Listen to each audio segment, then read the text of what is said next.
All right, here's a question. And I am serious, by the way, because this one's important and oftentimes not correctly answered.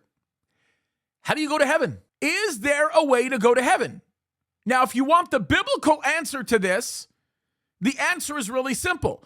There is only one way to go to heaven, and that way is by fulfilling the law of God perfectly. Now, some of you probably expected me to say, well, Jesus is the only way to heaven. Now, there is some truth to that, but that's a very indirect answer, because the real answer and the direct answer is you have to fulfill the law of God perfectly. Now, here's the problem with that. Every single human being on the face of the earth has broken the law of God. As a matter of fact, we broke the law of God from the very moment that we were born, because we were born in complete and total depravity. So the reality of it is, if you have broken the law of God, you are worthy of one thing, and that is hell, which means every single human being that has ever lived on the face of the earth is worthy of hell and cannot go to heaven, with the exception of one person, and that person would be Jesus.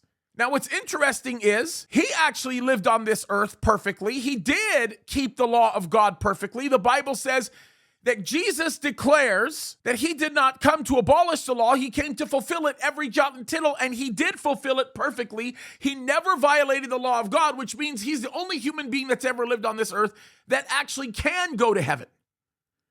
Now, what's even more interesting than that is that Jesus died, and when he died, he was judged for the very fact that we broke the law, thus damning us to hell. And what's even more interesting than that is God the Father, through Jesus being damned, through Jesus being judged, opened up a door for us to take credit for the perfect life that Jesus lived. So listen to this, and listen to this closely. It's important because it's revolutionary.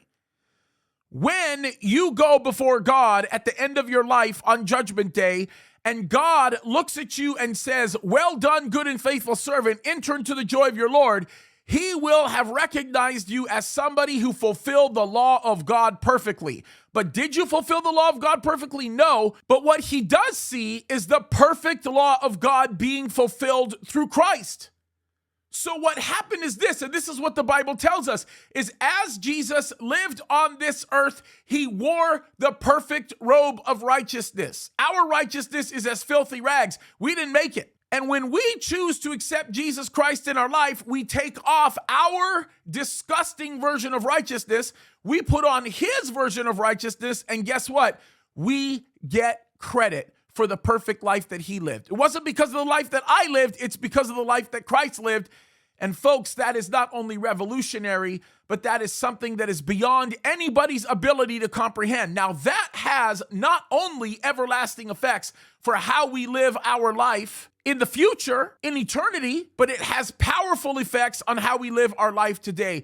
And there are some interesting implications that come from that, many of which are not understood by tons of people in church. We're going to talk about it today in the book of Matthew. If you are watching this on the day it's being released, Sunday morning, I am attaching the Bible study that we are going to be teaching through on this subject to this video. If not, you can go to jameskaddis.com. You can go anywhere online where I post Bible studies, and you can look up the Bible study on Matthew chapter 19, starting at the end of the chapter. You are going to love this. I think you're going to be absolutely blessed by it. We're going to get into it because there's a lot of good stuff you can pull from this very understanding, which is the salvation that Christ purchased for us. Pretty amazing stuff, folks. Happy Sunday. That's if you're watching on Sunday. God bless you.